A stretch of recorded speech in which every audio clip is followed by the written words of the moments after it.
en este momento a nuestro webinario.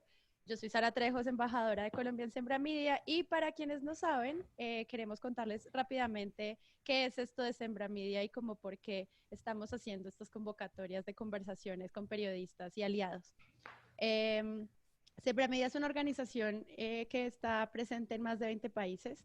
Nosotros lo que queremos es poder responder las preguntas sobre la sostenibilidad de los medios, ayudarnos y crear una red en la cual podamos discutir sobre cómo podemos ser más sostenibles como medios y periodistas en este mundo como tan caótico, donde nos hacemos tantas preguntas sobre cuál es la crisis de los medios y de la comunicación.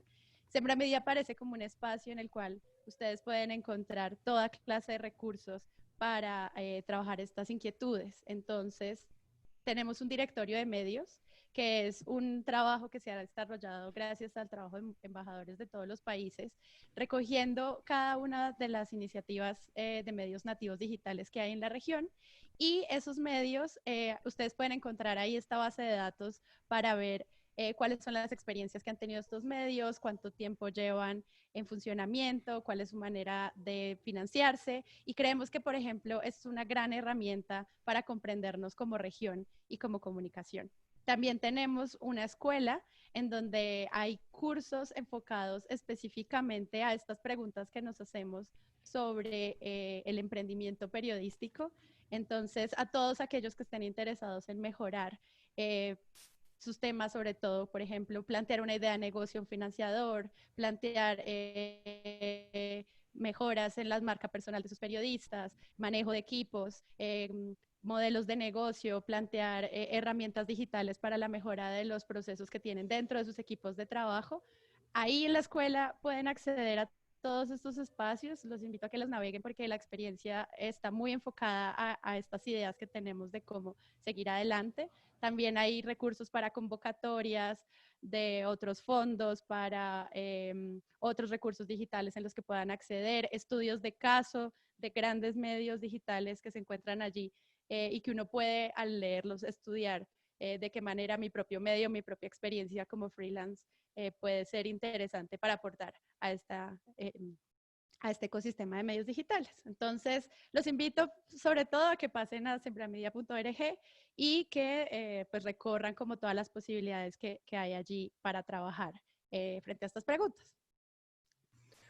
Solo sumar también que Sembramedia es una organización que desde hace varios años ha realizado investigaciones del ecosistema de medios nativos digitales. Los pueden encontrar estos estudios en nuestra página web y hemos mapeado el estado de estos proyectos emergentes en toda la región y queremos aprovechar este espacio precisamente para que ustedes como periodistas o si es que vienen de otros ámbitos a esta conversación puedan enterarse también de qué es lo que está sucediendo en relación al periodismo colaborativo, que creemos que es uno de los grandes cambios en los paradigmas de la profesión. Por último, queremos compartirles rápidamente algunos de los proyectos que están en marcha en Sembra Media desde hace algunos meses atrás. Hay un grupo de medios nativos digitales que fueron seleccionados para Velocidad, que es una aceleradora de medios en conjunto con ICFJ, el International Center for Journalists, y con el apoyo de Luminate Group para que estos proyectos emergentes consoliden sus modelos de negocios y también cuiden su independencia editorial, que entendemos que es lo que más nos interesa en este momento. También en este momento hay 2 convocatorias abiertas a las que les invitamos a participar si es que los medios en los que ustedes están trabajando cumplen con los requisitos. Uno de ellos es Metis. Estamos en la segunda generación de este proyecto, que es un programa de mentoría de negocios para emprendedoras de medios nativos digitales de Latinoamérica.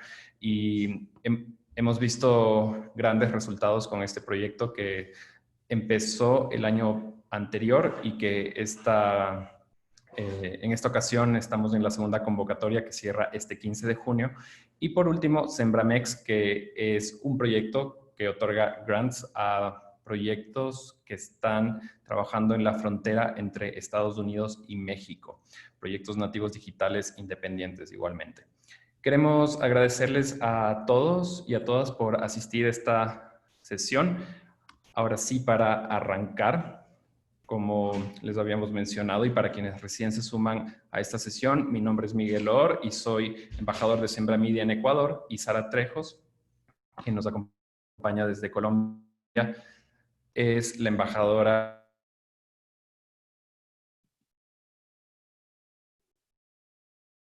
Em, en esta oportunidad. ¿Quién es Sol Borja? Sol Borja es una periodista con experiencia en televisión y prensa escrita. Ha cubierto temas de política, judiciales y de derechos humanos. También colabora con medios internacionales como el Washington Post, New York Times, CNN en español y la Deutsche Welle. Fue parte del equipo finalista en los premios Gabo de 2020 con la investigación Frontera Cautiva, y es máster en comunicación política e imagen y periodismo. Es actualmente editora asociada y editora política de GK, es un medio nativo digital de Ecuador, y además ha trabajado como docente universitaria y traductora. Sara, ¿quieres presentar por favor a Gina? claro que sí. Bueno, Gina Morelo, para quienes no la conocen, es una periodista de investigación colombiana que fue editora de la unidad de datos del periódico El Tiempo por muchos años y presidenta del Consejo de Redacción, que es una organización que promueve el periodismo de investigación acá en el país. Actualmente es la coordinadora de la Liga contra el Silencio y profesora de ética periodística en la Universidad Javeriana de Bogotá.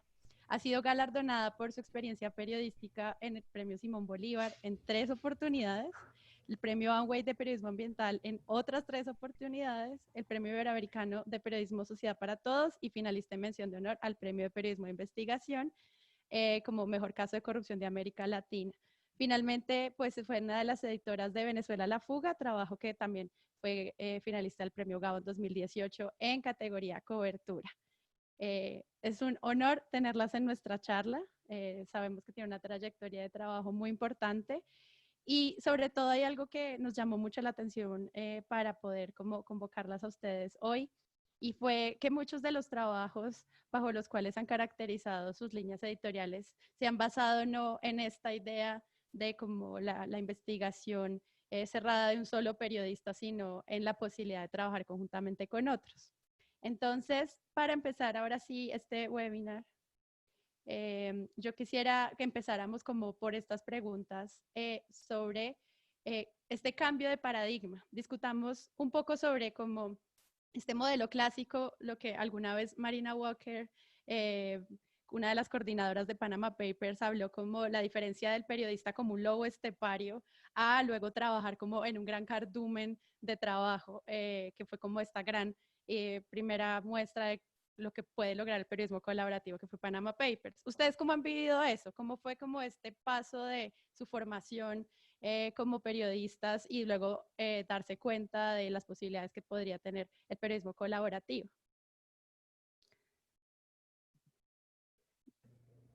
Gina, creo que no te oímos.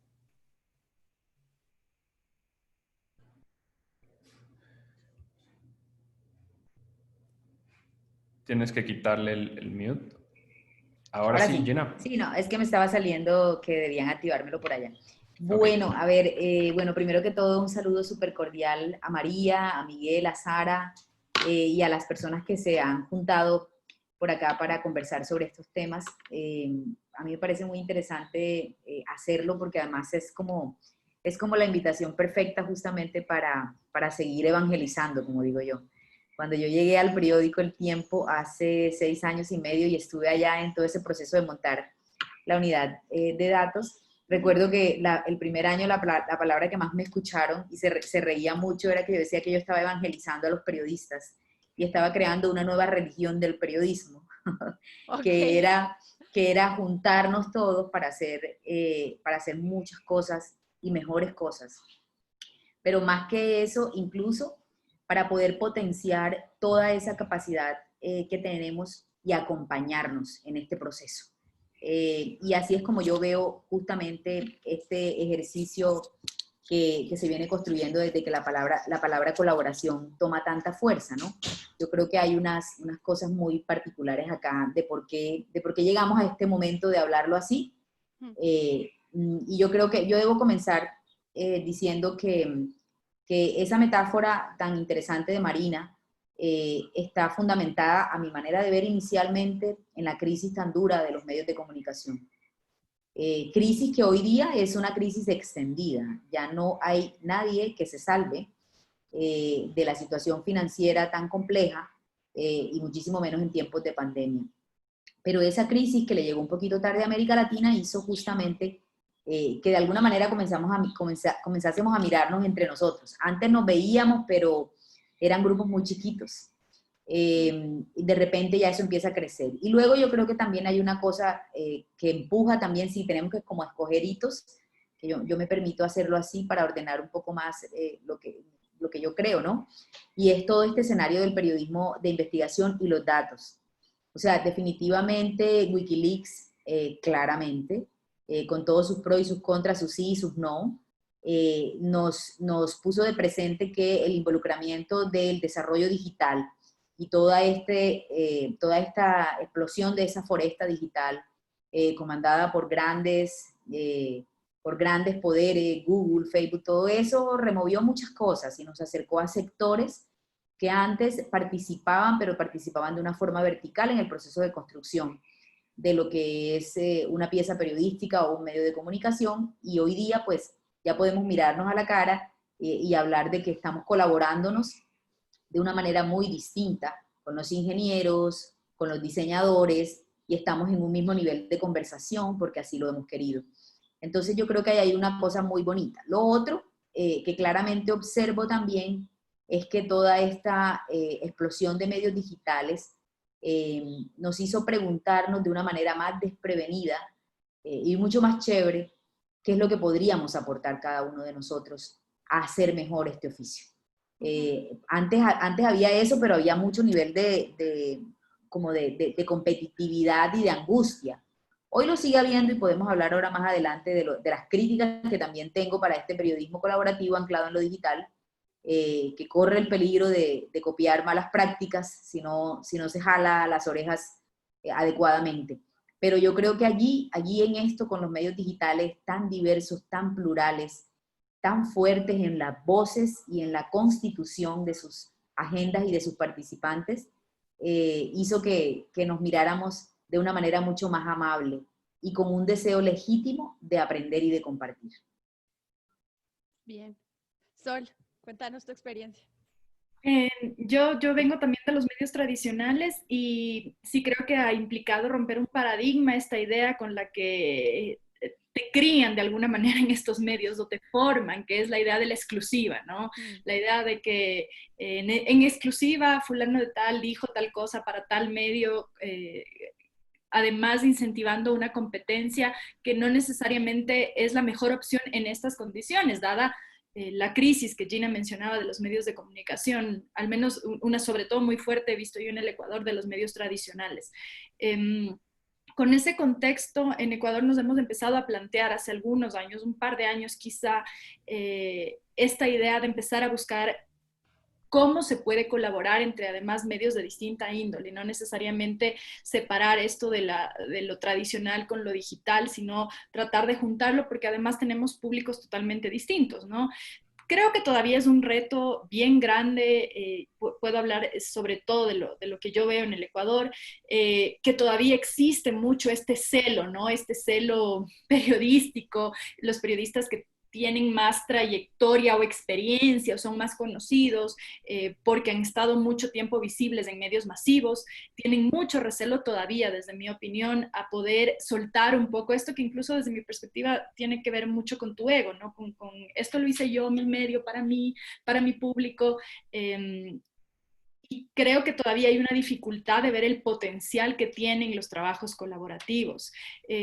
Sí, hace un par de años, cuando hicimos este trabajo de Frontera Cautiva que mencionaban en la presentación, fue como sentar un precedente también, porque en Ecuador no se había hecho eso. Aquí nos unimos medios, éramos 3 medios ecuatorianos, aparte de los medios colombianos y de la colaboración que tuvimos desde Francia, y eso demostró de alguna manera y puso una interesante discusión en el espacio público sobre el potencial que pueden tener estos trabajos, que en lugar de yo competir con otro medio digital que puede tener quizá un público similar, podemos unirnos y unir a la vez estas posibilidades que cada uno tiene, porque además cada medio, cada periodista viene con un bagaje específico, con ciertos expertise que son mayores o diferentes al otro con el que te juntas. Entonces creo que esto enriquece bastante la posibilidad de hacer un periodismo muchísimo más potente. Y si a eso le sumas una alianza con otros países de la región, en este caso específico que les estaba comentando, era el tema del asesinato de los periodistas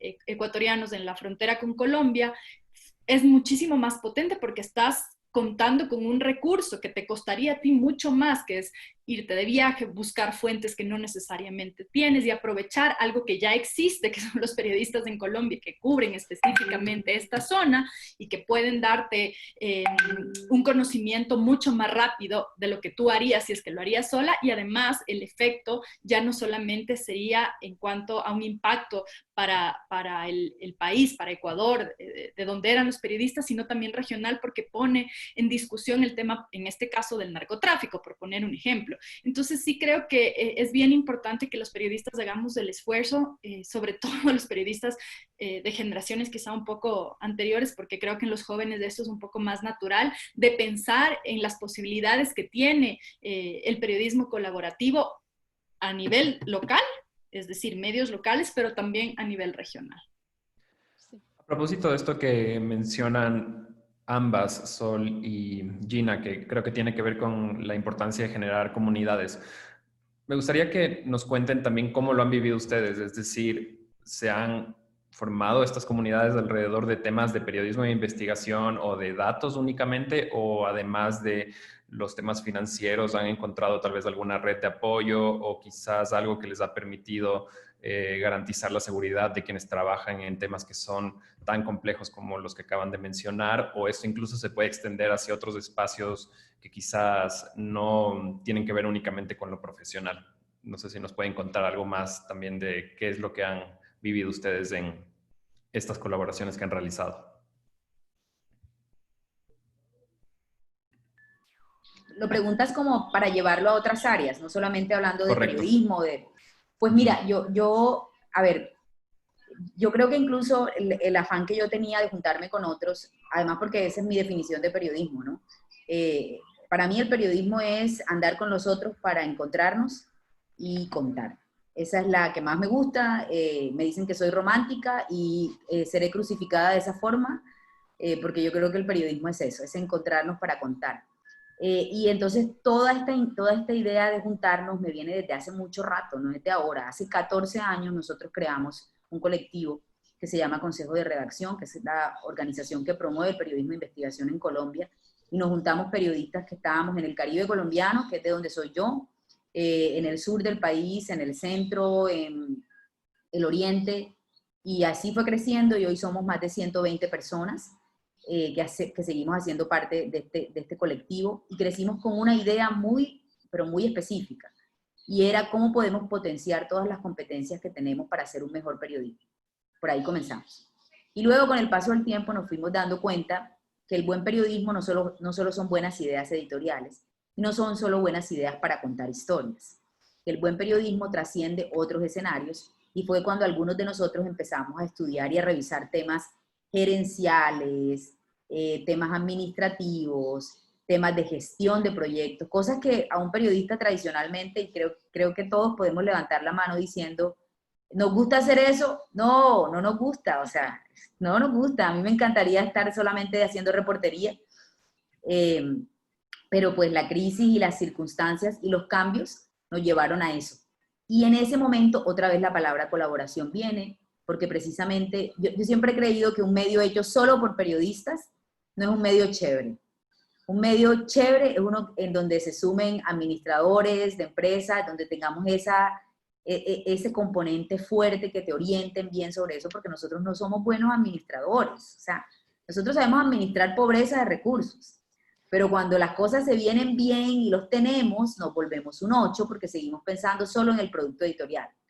Entonces, ahora sí ya vinculamos el tema de audiencias y lo tenemos en el discurso, pero necesitamos gente que nos dé un soporte fuerte. Entonces, allí te vuelves a encontrar cuando empiezas a hacer gestión, que fue mi experiencia.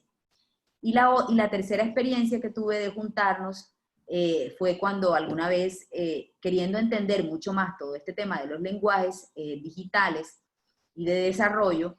Y entonces, claro, somos muy buenos en el discurso para decir, bájate el código, organiza aquí. Eso suena muy bonito y yo creo que algunos tienen lecciones aprendidas así como de memoria, pero yo un día dije, esto así no es, no me parece, y me llevé un juego de Lego y le dije a los ingenieros con los que trabajaba, bueno, vamos a ver si nos entendemos con un juego de Lego, hermano. Porque usted me habla en chino y además me dice que yo nunca voy a aprender. Y yo siempre le voy a decir a usted que la sensibilidad se le fue no sé para dónde y la ética en la ingeniería yo no se la veo y así no vamos a avanzar. Y jugando nos dimos cuenta que nos podíamos comprender, incorporamos eso y allí fue otra forma de empezar. O sea, la colaboración también comienza, quiero dejar instalado esto, por la construcción de un lenguaje que nos junte, un lenguaje colectivo. O sea, hay que crear una narrativa y un discurso que nos permita colaborarnos. Y eso es un trabajo colaborativo en sí mismo. O sea, no es como sentémonos aquí y pensemos la gran idea, sino antes de la gran idea, ¿cómo hablas tú? ¿Cómo hablo yo? ¿Cómo hablas? O sea, metámosle a esto semiótica y semántica para que podamos llegar a un escenario mucho más chévere, mucho más divertido y respetuoso. Entonces yo creo que son varios niveles que yo he ido explorando y que hoy día me tienen en otras exploraciones, porque hoy podría hablar de cómo pasar de este discurso, que es lo último que he hecho. Mi discurso era el periodismo de escritorio o el periodismo por WhatsApp es un pecado mortal, por favor, no es posible, muchachos. Y resulta que hoy día me toca instalar eso en mis temas y empezar a pensar cómo hacerlo, y entonces convidé a periodistas de frontera a que me ayudasen a elaborar un lenguaje preciso para el nuevo periodismo de la pandemia. Entonces ahí otra vez está el escenario de la colaboración pintado, si te puedo hacer como un resumen de esas 4 experiencias que me parece bonito compartirles. Sol. Bien, ahí. Sí, yo estaba pensando que estoy de acuerdo en lo que dice Gina en el sentido de que empiezas pensando en que el periodismo va a ser solamente la reportería y de luego ponerte a escribir o hacer el video, lo que sea, cuando en realidad es muchísimo más que eso, y eso solamente te das cuenta una vez que estás a cargo de una coordinación o de una investigación que requiere muchas más competencias que las que tradicionalmente haces si es que fuera solamente un reportero en un medio tradicional, que son mucho menores, ¿no? En ese sentido, se me ocurre que empiezas a desarrollar algunas actitudes que quizá ni siquiera sabías que estaban allí, porque como Gina decía, los periodistas le tenemos terror, por ejemplo, a la forma de monetizar cosas, no, cuidado, o sea, el dinero, el diablo, la publicidad, el diablo, el enemigo del periodismo, no es lo mismo, las relaciones públicas, cuidado, uy, Dios mío, cuando en realidad tienes que usar algunas herramientas que te permiten como condensar todo esto para poder hacer un trabajo mejor. Entonces, lo que tú dices, Miguel, sobre pensar esto para otras competencias, no necesariamente el periodista, en realidad tiene que ver con cualquier cosa que tú quieras desarrollar a partir de un trabajo colaborativo, porque unes, por ejemplo, el momento en el que empiezas a manejar fondos, tienes que poder hacer un presupuesto, destinar un monto para una cosa específica, para otra cosa específica, o sea, poder manejar una tabla de Excel, poder buscar además cómo gestionar de la mejor manera los recursos que tienes, no solamente económicos, sino también el personal, el tiempo, etcétera, porque además tienes un tiempo definido para poder entregar estas cosas. Cuando nosotros hicimos lo de Frontera Cautiva,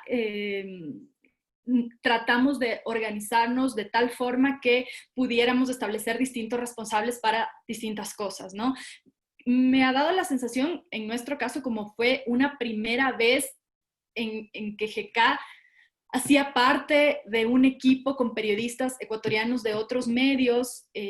Fue un poco complicado, desde mi punto de vista, compaginar un poco todo lo que todos quieren aportar. Entonces yo quiero hacer esto, yo también, pero sí necesitas un líder, y eso a veces entre los periodistas es un poco complicado. Me ha parecido a mí como soltar la idea de que no siempre puedes ser tú quien dice cómo se hacen las cosas, sino hay un equipo, tienes que definir, no sé, unos editores de aquí, por encima una persona que hace más un tipo de coordinación, ¿no? Que si bien es un periodista que evidentemente te puede dar una opinión editorial o lo que tú quieras, pero es una persona que está más centrada en hacer la coordinación y que te dice, bueno, tú tienes, no sé, me estoy estoy inventando, $100 para este viaje de 2 días, y es un trabajo que los periodistas normalmente no hacemos y que es bien importante que aprendamos a hacer, porque además son competencias que nos permiten potenciar al periodismo y aún más en unas circunstancias como las que decía Gina, por ejemplo, incluso en circunstancias de una pandemia, ¿no? ¿Cómo vas a hacer para poder encontrar este equilibrio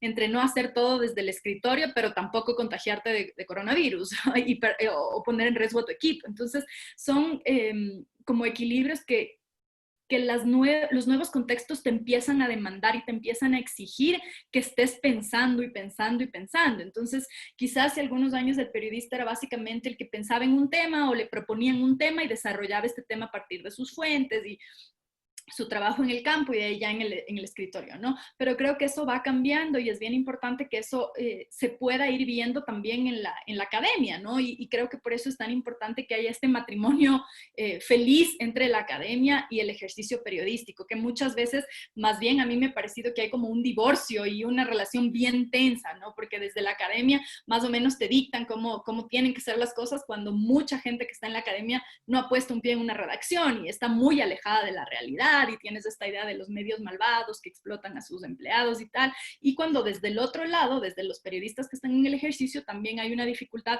para sistematizar y hacer cosas de una forma un poco más académica, por llamarlo de alguna manera, ¿no? Entonces sí creo que estamos en un contexto interesante para poder hacer estos planteamientos, de estas preguntas en las redacciones. Creo que parte mucho también de una voluntad.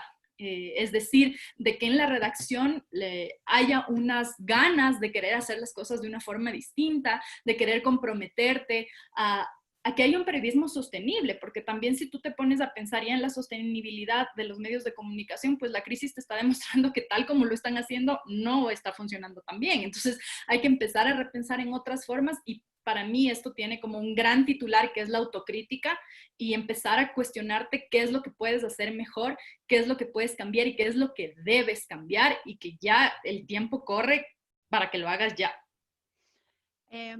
A mí, frente a lo que ustedes acaban de decir, me quedan como varias preguntas sobre, hay diferentes maneras en las cuales podemos colaborar, o sea, no solo como para enfocarnos a una respuesta, una investigación común, ejemplo, Frontera Cautiva, el trabajo que mencionaste previamente, sino que hay muchísimas otras formas en las que podemos, no sé, trabajar de otras maneras, ya sea, por ejemplo, o los periodistas que se encontraban en consejo de redacción, como Gina nos lo planteó, o, por ejemplo, trabajar entre medios y no solamente entre periodistas aislados que se unan a una investigación. ¿Cuáles han sido como esas otras posibles, otras formas de colaborar que ustedes han visto y que podrían, no sé, ser como un ejemplo para que de pronto en otros lugares o en otras regiones intenten difundirlo?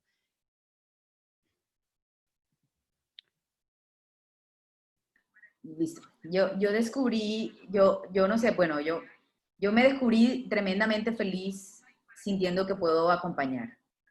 O sea, si hay una cosa que me parece linda, no sé, bueno, han sido ya 25 años haciendo esto, periodismo, y de repente tú empiezas a sentir como no es un deseo personal, sino empiezas a sentir como la importancia de por qué acompañar para que de allí surjan estos procesos colaborativos. Entonces, hace en los últimos 2 años, estuve viajando a Bolivia, invitada por la Fundación para el Periodismo, para procesos de formación en periodismo de investigación y datos, a los chicos que entran a la escuela que ellos tienen, en la formación dual, ¿no?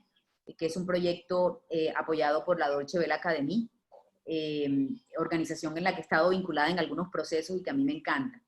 Y sentí que hay otros niveles de colaboración muy interesantes. Y es este nivel de lo que es como el acompañamiento para la planeación y creación de medios, ¿no?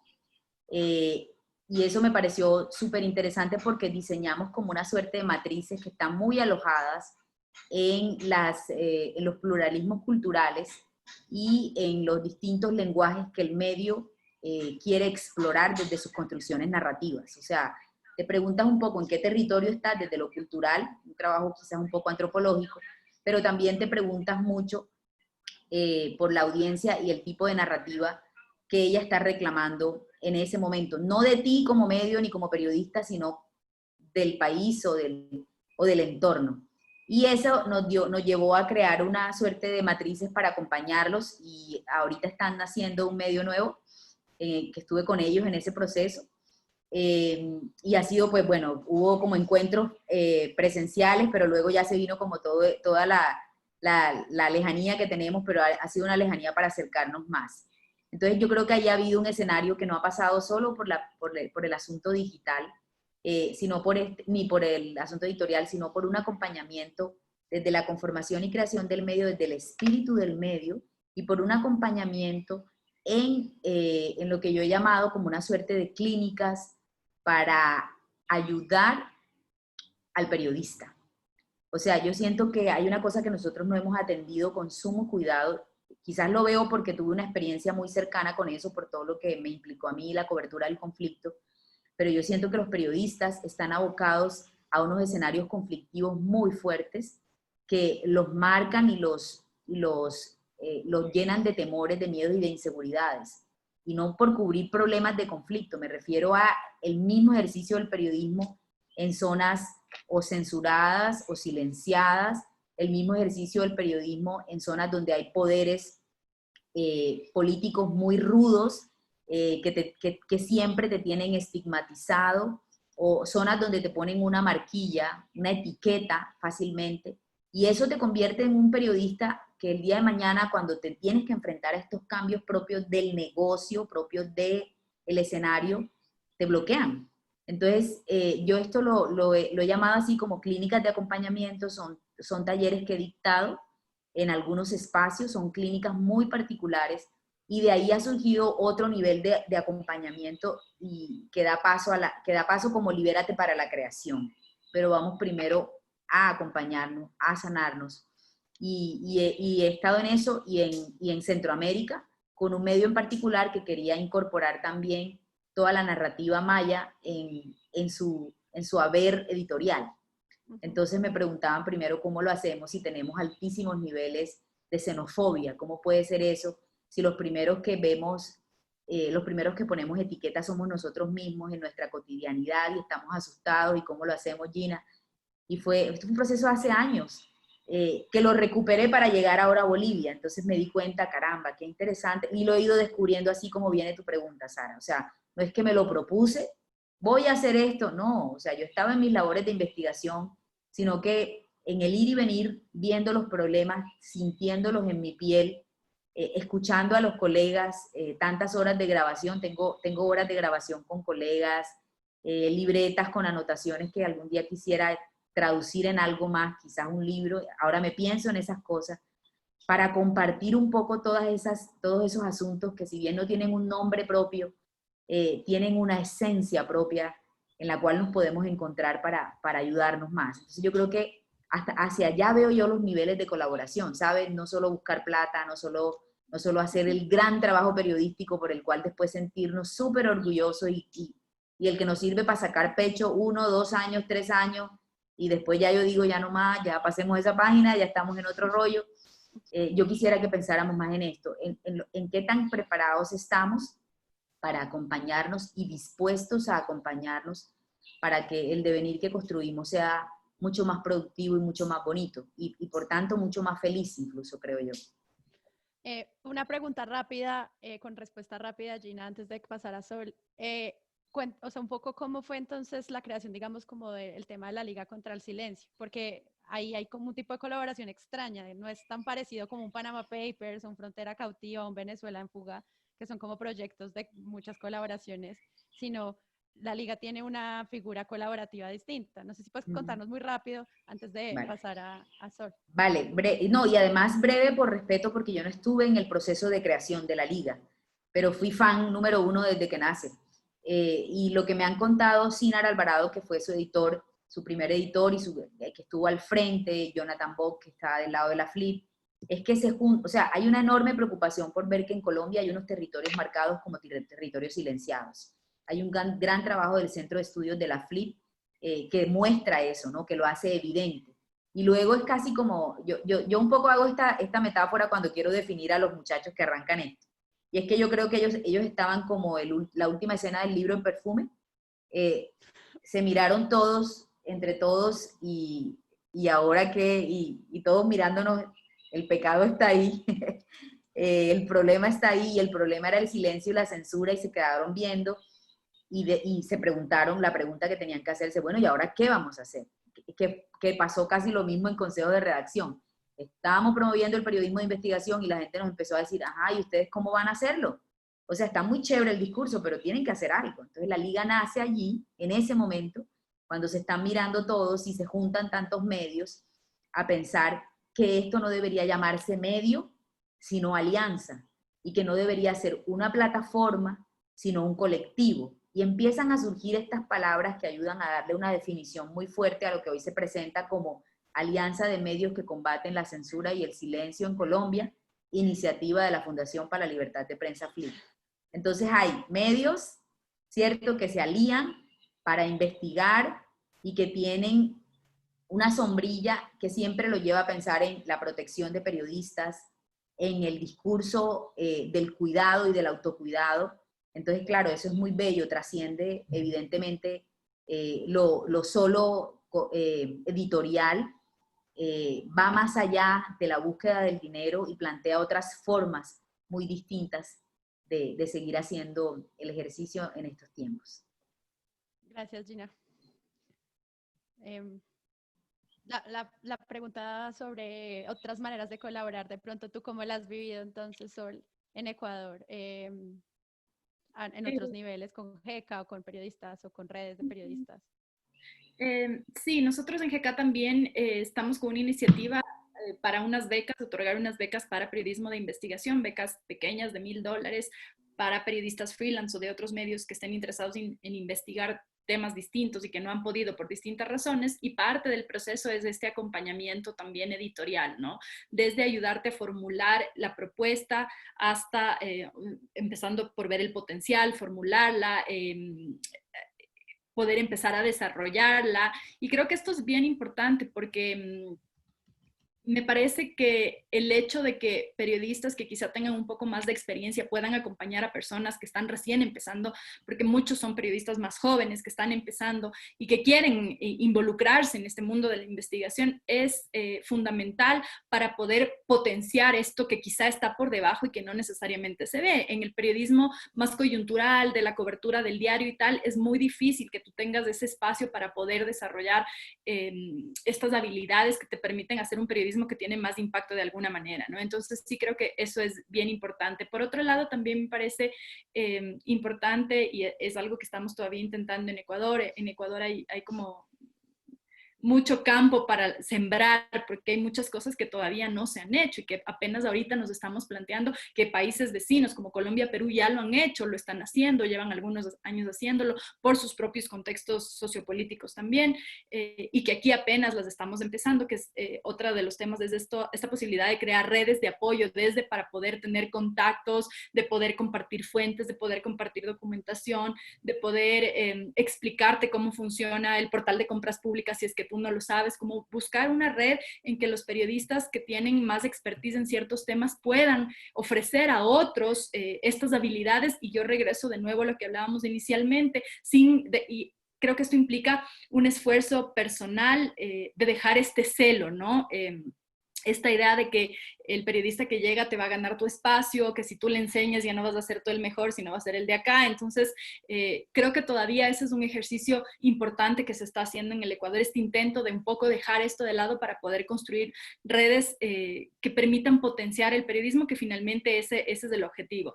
Y un tercer punto quizá es esta idea de las mentorías, ¿no? De poder pensar en cómo tú te puedes convertir en mentor de periodistas jóvenes desde distintos puntos de vista. Ya no es necesariamente solo el acompañamiento para un proyecto específico, sino también cómo a partir de tu experiencia tú le puedes ayudar a estas personas que están empezando. Hace poco en algún panel hablábamos sobre la presencia de mujeres en periodismo político. Yo he cubierto varios años política y judiciales, y cuando yo empecé en 2007 eso no existía, no había mujeres cubriendo esos temas en medios grandes, eso simplemente no, se asumía que, bueno, tú como eres chica, vas a educación o vas a salud, que son temas suaves, entre comillas, o vas a la comunidad, que son temas suaves, sin pensar en el potencial que tienen, primero, por un lado, las periodistas mujeres que están empezando y que pueden dedicarse a lo que les parezca mejor dedicarse, y por otro lado, estas fuentes que eran consideradas suaves, ¿no? Entonces nosotros en GK hemos hecho un esfuerzo también de utilizar esta línea de transparencia, porque un tema muy repetitivo en la cobertura política es la corrupción, cuando en realidad esto es una línea transversal, ¿no? Y en las últimas investigaciones que han salido en estos últimos días sobre casos de corrupción en los hospitales, en el Ministerio de Salud, en las secretarías de salud locales, te demuestra que hay una línea transversal ahí y que catalogar estos temas como de salud o de educación de suaves, porque lo que ibas a hacer era, no sé, a cubrir la inauguración de una escuela, es un error. Y creo que eso también ayuda a que otras generaciones que están por detrás puedan ir viendo el potencial que tienen estas fuentes que en otro momento estaban olvidadas. Entonces creo que esta idea de pensar cómo tú con tu experiencia puedes ayudar a fortalecer capacidades de otros periodistas es también algo que fortalece el periodismo colaborativo en un ámbito más amplio que ya no se centra solamente en un proyecto específico. Estamos llegando al último momento de nuestra conversación, para que las personas que estén acá en el chat, si quieren, pueden irnos dejando preguntas que quieran hacerle a nuestras invitadas y podamos darle cierre también con las inquietudes que tengan los asistentes. Solo como para hacer un pequeño resumen, ustedes están hablando como de que hay unas ventajas para colaborar frente a, por ejemplo, recoger recursos conjuntamente, todo este tema de compartir conocimiento que acaba de mencionar Sol, la confianza que pues aumenta pues cuando hay transparencia en periodismo colaborativo, la tecnología de la que hablaba Gina, la lucha contra la censura, los crecimientos de audiencia, o sea, como que hay un montón de cosas a favor de este modelo digamos, de práctica periodística. Yo solo quisiera aprovechar este momento para preguntarle a Gina sobre su spoiler de que hay unas cosas que hay que tener en cuenta, que creo que pues las personas que quieran crear una red y trabajar en red, pues saben que necesitan un gestor como el que planteaba Sol al comienzo, que se encargue como de coordinar todo esto. Pero también quería ver como cuáles eran estos grandes impactos que tiene en la experiencia de ustedes y al mismo tiempo lo que hay que tener en cuenta que no debería ocurrir para que esto no, digamos, se vicie como por malos hábitos de otras prácticas que de pronto ya ocurrían antes. No sé si se me quedó alguna parte del resumen por fuera, pero creo que ahí está como grandes de las cosas que ustedes mencionaron.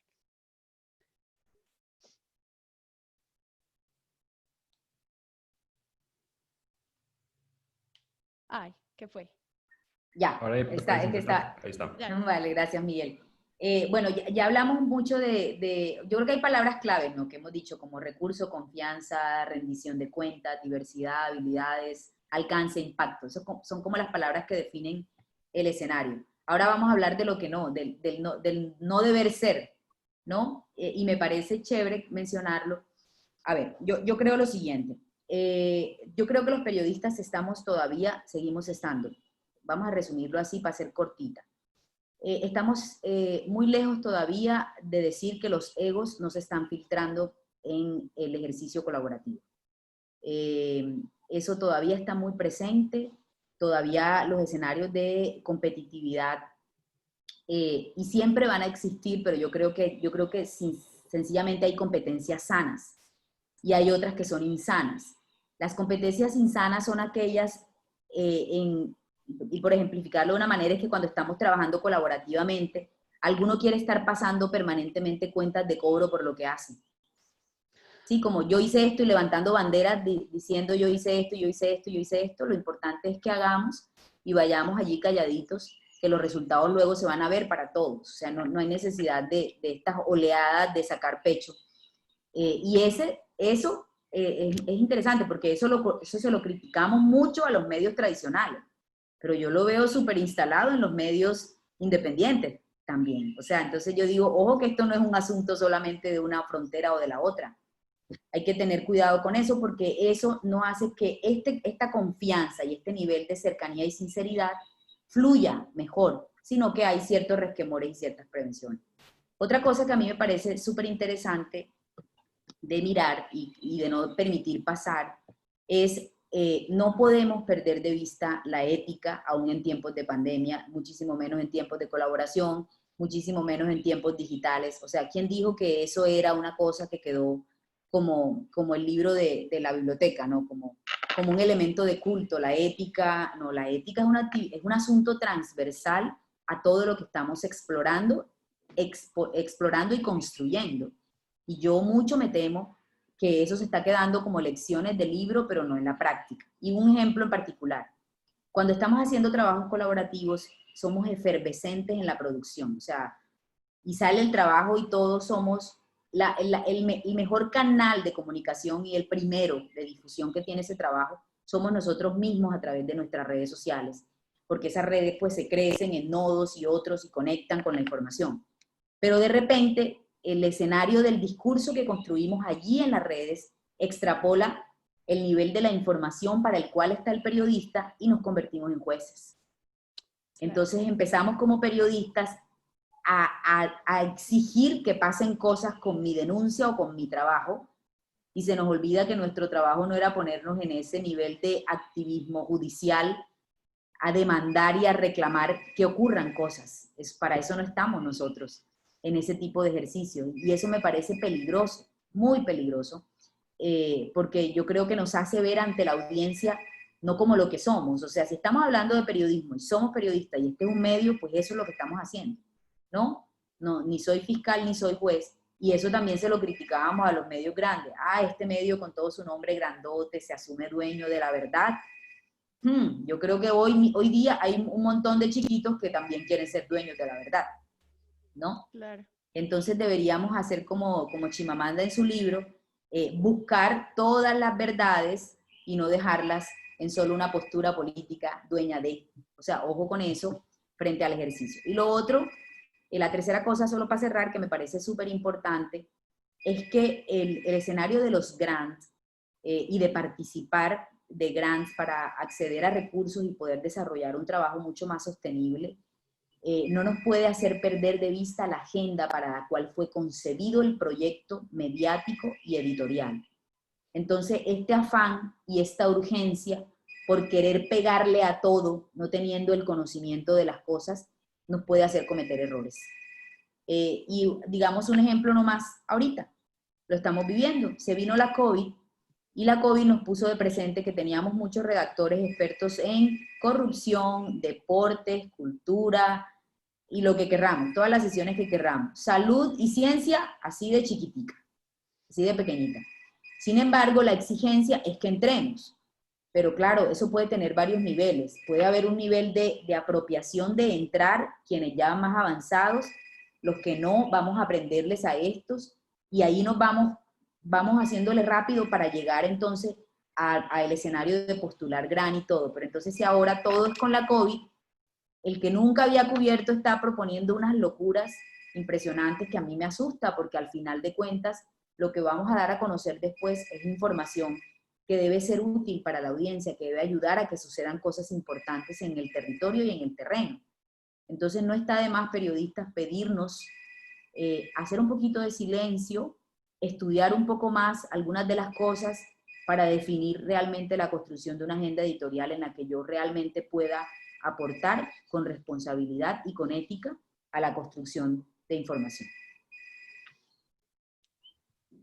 Gracias, Gina.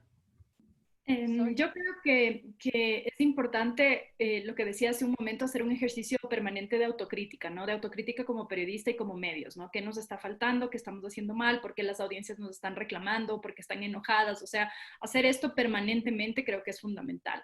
Por otro lado, también me parece que tenemos que estar dispuestos a ceder espacios de liderazgo para que esta idea de que todos vamos a hacer todo en un trabajo colaborativo, no funciona. Eso no es así.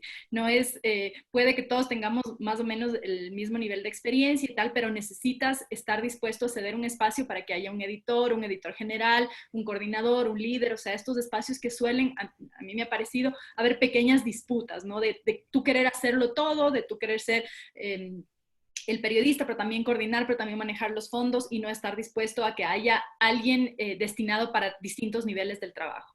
Claro.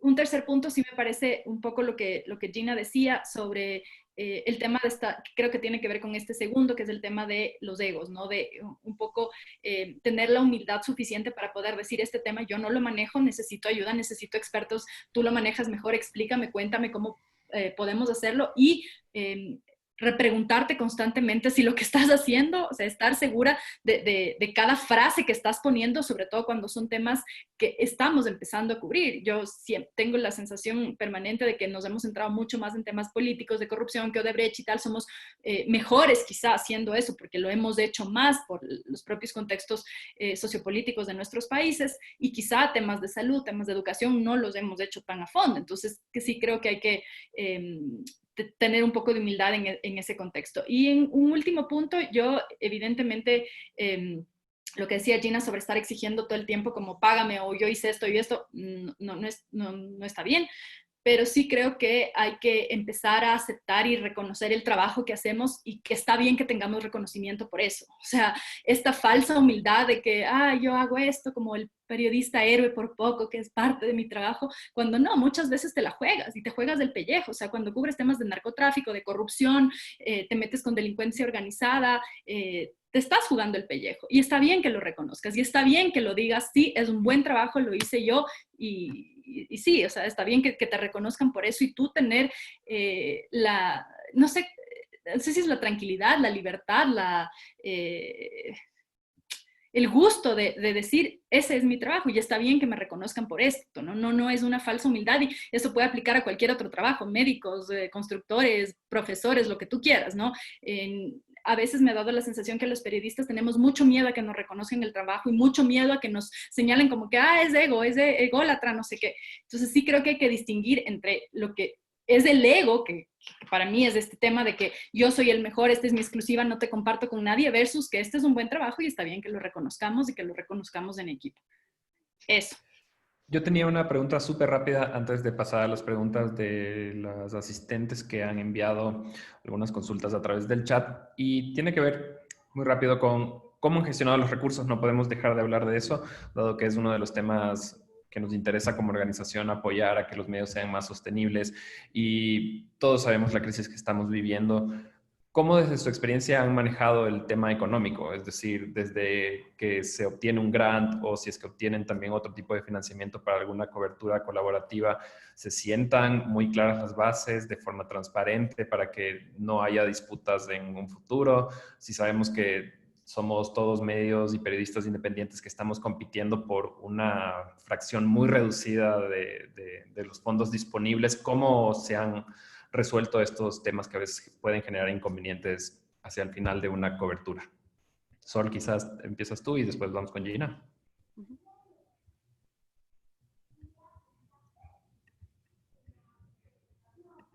Ahora sí creo que puedes hablar. Sí, yo creo que es bien importante sentar las bases con claridad desde el principio, ¿no? Este es del fondo, tenemos tanto de fondo, que esté súper claro para todo el mundo, que sea súper transparente cuánto está recibiendo y a qué se va a destinar ese monto. Es decir, esto va para diseño, esto va para, no sé, si es que necesitas hacer visualizaciones, y este monto final es el que hay para los periodistas. La distribución que nosotros proponemos es esta. Este es el monto que puedes tener tú de acuerdo a lo que tú vas a hacer, o de acuerdo a lo que tú vas a hacer, y que eso desde un principio esté claro, porque si en el camino tú o empiezas no siendo muy transparente sobre los fondos que estás teniendo, eso ya de por sí va a levantar sospechas. Nosotros, cuando hemos manejado fondos, ha habido una persona encargada de los fondos que lo recibe muchas veces incluso a su cuenta, y es la persona que se encarga de rendir cuentas una vez que se termina el proceso. Esto, en esta parte, es bien importante de nuevo la confianza, porque si tú no confías en el equipo que está gestionando no solo el trabajo periodístico, sino los fondos para desarrollar ese trabajo, es imposible que puedas trabajar así.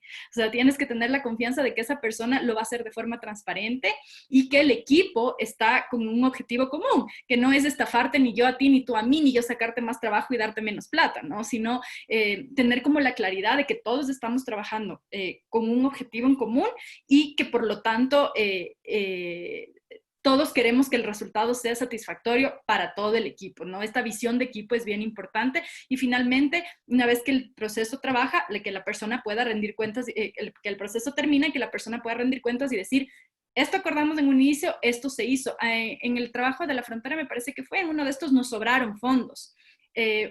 Sí, me parece que fue en el de la frontera que originalmente habíamos pensado que nadie, o sea, los periodistas no íbamos a recibir algo personalmente,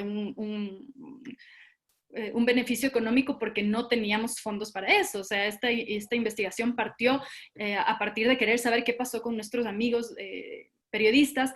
Y una vez que ya empezó el trabajo a desarrollarse, hubo organizaciones interesadas en darnos fondos y cuando terminamos ya cubriendo los viajes, los gastos de movilización, todas las fotocopias de los procesos que estaban en la fiscalía, que son estos gastitos que parece que no existen, pero siempre están ahí. Una vez que finalizamos eso y sobró una X cantidad de dinero y dijimos, perfecto, esto nos da más o menos para que la distribución sea así, ¿qué les parece? Entonces ahí planteamos en esa ocasión, por ejemplo, que las chicas que se habrían ido a la frontera tengan un poquito más que los que habíamos hecho investigación en la fiscalía, de acuerdo un poco a los riesgos que cada uno se expuso, ¿no?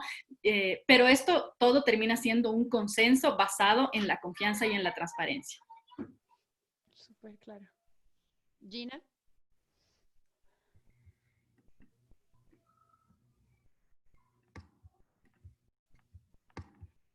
Ahora, ¿puedes intentar? Ahora sí. Yo sumaría a lo que dice María Sol una cosa muy interesante y es, yo creo que como tips, como cuando se va a participar de un proyecto colaborativo, para mí las cosas que quedan escritas quedan claras. Entonces, abrir un documento, la plataforma que vayamos a usar, que todos tengamos acceso a la plataforma. Lo primero sería, bueno, listo, nos vamos a conectar. Si es un Drive, o sea, lo que sea, todos la sabemos usar. Yo recuerdo alguna vez cuando hice un proyecto y yo abrí mi Drive y avancé y fui organizando y una periodista en Medellín me escribe por el interno y me dice, Gina, yo nunca he usado el Drive. ¿Me enseñas? O sea, a veces damos por descontado cosas que parecieran tan obvias y no lo son. Entonces yo creería que en cuestiones técnicas, lo primero sería como eso, como bueno, ¿cuál es el sitio donde nos vamos a encontrar? Y yo creo que ahora eso es súper clave preguntárselo porque ya no nos podemos ver físicamente como antes. Entonces nos vamos a encontrar en Zoom, en esto. ¿Quién lleva el acta de esta reunión? ¿Cuál es la plataforma donde vamos a ir poniendo los documentos? Las carpetas de información del contenido, las carpetas financieras, lo que decía Sol, la contabilidad, la pequeña tablita Excel donde va aquí los gastos, yo eso lo hago siempre, o sea, cuánto se gana el periodista, el fotógrafo. Con Venezuela la fuga lo hicimos así, yo les abrí una tabla porque a mí me tocó coordinar todo eso, y las chicas, las demás editoras, todas tenían acceso a saber cuánto estábamos gastando, cómo iba la caja, cuánto nos faltaba, todo súper claro. Y lo tercero, que me parece como chévere, un tip también, ¿sabes? El trabajo colaborativo no se acaba cuando publicamos o no se acaba cuando terminamos la alianza de los medios. Yo creo que allí comienza una cosa muy importante que estamos perdiendo de vista, que es la evaluación final. Volvernos a encontrar para otra vez preguntarnos qué aprendimos, ganamos, perdimos, en qué no fue bien, en qué no fue mal, para decir esto tan importante que mencionaba Sol de cómo nos reconocemos el esfuerzo entre nosotros primero, ¿sí? Para repartir justamente entre nosotros las posibilidades de la ganancia que se tuvo, no económica, sino esta del aprendizaje y de lo que construimos allí. Y eso en los proyectos casi no lo involucramos, incluso cuando hacemos el presupuesto. No dejamos una plata para reunirnos después, o sea, vale la pena invertirla a esa reunión de autoevaluación y evaluación grupal que deberíamos hacer. Bien, antes de continuar, María Sol y Gina, quería pedirles que se pueden quedar unos minutos más, estamos sobre la hora, entiendo que tienen otras cosas que hacer y les agradecemos muchísimo por su tiempo y compartir su experiencia con quienes han asistido a esta sesión. Y hay algunas inquietudes de parte del público, no sé si tienen problema en responderlas, los podemos hacer de forma muy rápida, hacer un barrido de preguntas. ¿Está bien con ustedes? ¿Sí? Ok. Gina, te escuchamos. Vale, qué pena María, yo me robaré unos minutitos y si me lo permiten tendría que responderle rapidito porque por aquí ya me hace alerta de otro Zoom que tenemos justamente Claro que sí. de la liga, están esperando los chicos. Bien, entonces, si les parece bien, voy a trasladarte una pregunta dirigida hacia ti, Gina, para que después Sol pueda responder a otras que están también pendientes. Y Bueno, son dos, en realidad. Una tiene que ver con lo que hablabas antes del lenguaje. ¿Cómo establecer el lenguaje en conjunto para que un proyecto de periodismo colaborativo sea viable y sostenido? Esta es una pregunta de Jacqueline Díaz. Jacqueline. Sí, Jacqueline. Fíjate, yo soy una mujer muy esquemática, yo todo lo llevo a pintar, o sea, cuando me refiero a esquemas es que a mí me gusta pintarlo todo, creo que las cosas quedan mejor así o escritas o no sé qué. Entonces, para cuestiones de lenguaje me funciona mucho coger una tablita y empezar a organizar por categorías. Y la primera pregunta que siempre hago son, ¿cuáles son las expectativas que tienes cuando te sientas aquí conmigo? ¿Qué es lo que tú esperas de esto? Y ponemos todo lo esperable, lo esperable. Y en esos esperables encontramos cuáles son los puntos de acuerdo. Ah, tú esperas lo mismo que yo. Entonces, como esperamos lo mismo los dos, la segunda pregunta es, bueno, ¿cómo vamos a hacer para llegar más rápido a esto? ¿Cómo crees tú que lo haríamos? Entonces viene, la segunda palabra son procesos. Expectativa, luego proceso. Entonces ahí ponemos los cómo. ¿Sí? Cuando decimos los cómo y cómo lo vamos a hacer, enseguida entonces la tercera es qué das tú y qué doy yo de distinto para llegar a ese cómo más rápido. No en lo que nos parecemos, sino justamente en lo que no. Y a fortalecer eso. Y la cuarta del lenguaje es, si alguien no lo ha dicho, es la hora de preguntar qué es lo que tú sientes que quieres aprender después de acabar esto. O sea, para mí lo más importante cuando un proceso colaborativo acaba es saber si alguien realmente aprendió, capacidad instalada. ¿Qué quedó instalado? En mí quedó instalado algo relacionado con si era una herramienta digital por aprender chévere, si era aprender a cubrir corrupción chévere, pero es desde el principio. Y allí vas a encontrar un lenguaje común alrededor de todo eso. Y que esa tablita esté en el documento compartido como los principios de este trabajo a los que siempre volvemos cuando se nos olvidan las cosas. Ay, se nos olvidó algo, entonces vete allá, ¿te acuerdas? Que allá dijimos que íbamos a hacer esto de esta manera, que tú ponías esto y que tú querías aprender esto. Y eso te vuelve otra vez a traer a un escenario de tranquilidad, de que estás en el lugar correcto y de repente no se desdibujó o miércoles estoy ya en el lugar equivocado, o sea, volver ahí, ¿no? Creo que podría ser una respuesta. Bien, y de forma muy rápida, Alejandro, te pregunto a ti mismo, ¿cómo trasladar esto de lo que hemos hablado a los estudiantes en la universidad que están formándose como periodistas y que ya no sigan repitiendo estos viejos paradigmas del pasado? Dos palabras, Alejandro. Una, generosidad. Hay que ser generosos y compartir y seguir compartiendo mucho más. Y la otra, osadía. Yo creo que los profes estamos llamados a ser más osados para romper esos marcos que a veces nos ponen las universidades. No, que no te puedes salir del sílabus. Yo doy periodismo de investigación. No estaba incorporado todo el escenario de los datos muy claramente y yo me propuse incorporar eso y tenerlo dentro de mi matriz de trabajo y lo voy haciendo. Entonces, te convido a eso, a que seas osado para romper marcos y para atreverte a enamorar a los otros de que esas cosas que estamos aprendiendo, equivocándonos también, aprendiéndonos, equivocándonos, vale la pena llevarlas a la conversación en el escenario. Y tercero, que se me olvidó esto, pero que es súper bonito y es siempre pregunta, o sea, siempre que estén en esos procesos de acercamiento, denle la palabra a los chicos para que te interpelen y siempre hágale esta pregunta. Lo que te estoy diciendo te está llegando, te genera alguna vibra, no que esté claro, sino yo siempre le pregunto a los pelados, ¿te sientes conectado con esto o estoy siendo aburrido? Como dice el profe Alberto Salcedo, cronista colombiano. No tenemos derecho a aburrir a nadie, por Dios. O sea, ¿quién dijo que nosotros tenemos el poder del aburrimiento? Entonces yo tengo que ser aburrido con lo que explico. No, para y pregunta, oye, te está vibrando con esto. Y si te dicen, no, eres aburrido, bacano, para que corrijamos y entonces otra vez volvamos a enrutar. Creo que te daría como esas pisticas. Bueno, Súper, pues muchas gracias, Gina. Y Ay, mucha suerte qué pena no poder escuchar a María, pero escucharé el video final para las respuestas a las preguntas que te hacen Romina y Andrea. Sí. Y pues gracias por el trabajo de colaboración de la Alianza de la Liga, pues que sé que es un trabajo de coordinación de casi más de 15 medios. Y lo que ustedes han dicho, egos, ideas, financiación, todo eso es parte de como de poner a prueba estas alianzas. Entonces, pues muchas gracias por participar. No, gracias a ustedes y soy fan de GK. Vale, chao. Futura colaboración ahí. Claro que Entonces, sí. gracias, Gina. Y solo para cerrar con las preguntas, hay aquí también un par para Sol y voy a recogerlas más o menos en la misma línea porque tienen relación. Una tiene que ver con que si tú observas que los que están haciendo periodismo colaborativo son más los medios nativos digitales por sobre lo que hacen los medios tradicionales y también específicamente te preguntan sobre el proceso, en este caso Ela Zambrano, del proyecto de Frontera Cautiva, cómo se plantearon los temas de la cobertura, los ejes, quiénes podían reportear, si es que hubo solo un editor y la estrategia de publicación. Ahora te activo el micrófono. Adelante.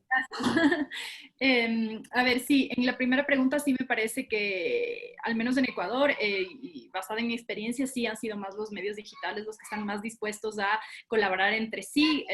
Quizá allí hay menos celo que en los medios tradicionales, sin embargo, creo que sigue siendo un reto poder hacer estas colaboraciones cruzadas entre medios nativos digitales y tradicionales, por lo que decía al inicio de esta conversación, que es los públicos, ¿no? Tenemos públicos totalmente distintos y sí me parece que el impacto que puede tener una investigación, un reportaje en un medio nativo digital sería distinto si es que tienes a un medio masivo, tradicional, y para ellos también, porque tú te haces conocer en un público que quizá no te conoce y ellos se hacen conocer también en un público que quizá no les conoce.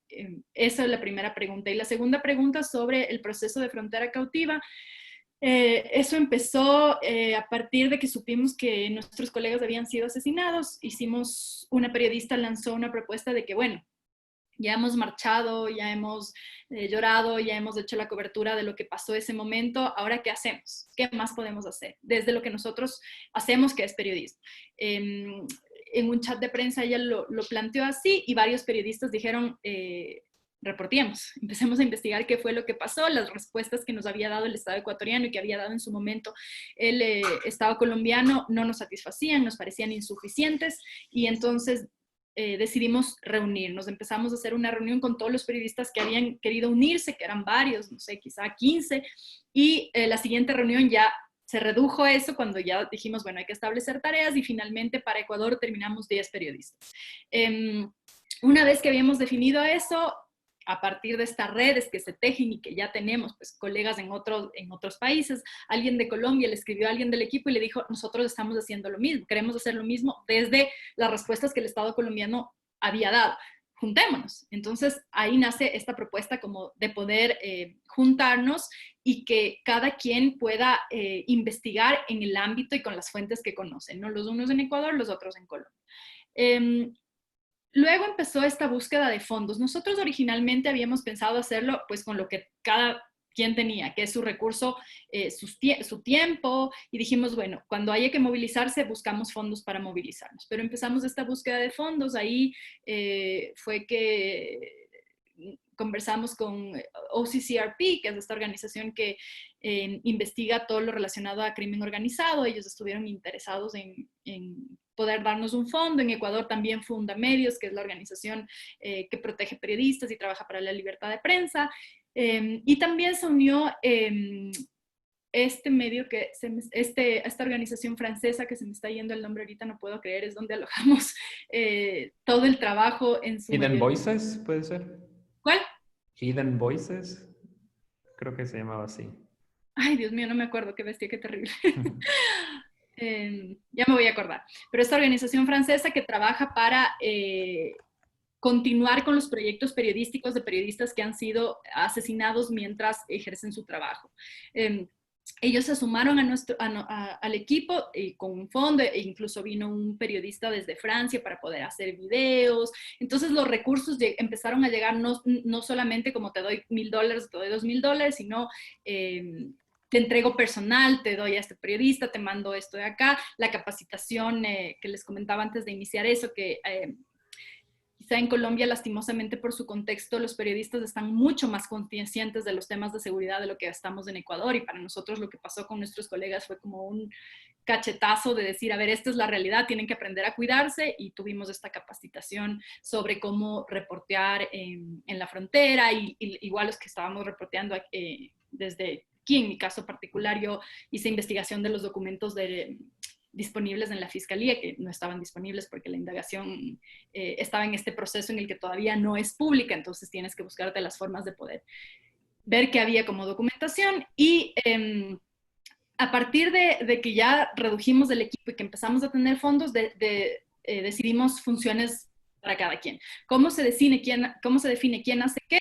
Más o menos a partir de tus habilidades y de lo que tú crees que puedes y quieres hacer. Entonces yo, si quiero irme a la frontera, yo prefiero revisar la documentación en la fiscalía porque tengo buenas fuentes ahí en inteligencia y con los militares y con la policía. Bueno, yo puedo entrevistar a los ministros, me han ofrecido entrevistas, etcétera, ¿no? Un poco basado en las aptitudes de cada quien, en la experiencia que cada uno tenía, y a partir de eso nos hicimos cargo. Este equipo se dividió en 4 partes porque el trabajo tenía 4 partes. Entonces era la primera parte de que fue del día en que salieron hasta que los secuestraron, la segunda parte, cómo fue todo el tema del secuestro y todo lo que no estaba respondido allí, la tercera parte, que es un poco el contexto de la frontera, la cuarta parte, que es la relación conflictiva entre la frontera de Ecuador y de Colombia y qué pasaba allí, ¿no? Entonces, a partir de eso, cada quien se hizo cargo de desarrollar su parte y hubo un editor.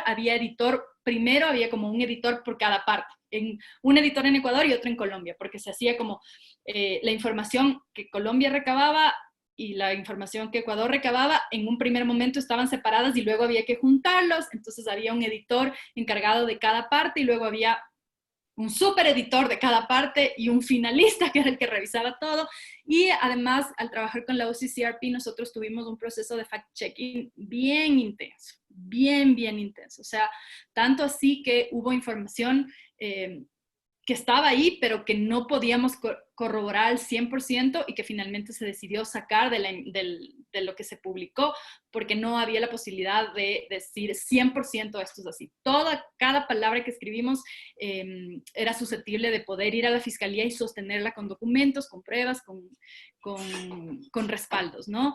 Y para la publicación también nos sentamos, todo esto se hizo en meses, ¿no? Todo lo que les estoy haciendo como este resumen así súper rápido, fueron meses de error, de decir, no, esto no está funcionando, replanteémoslo, quizá este equipo a mí, por ejemplo, inicialmente me pusieron en un sitio y luego yo estaba solo a cargo de un equipo y después otra persona se fue en medio de la investigación, entonces me tuve que hacer cargo de los 2 equipos.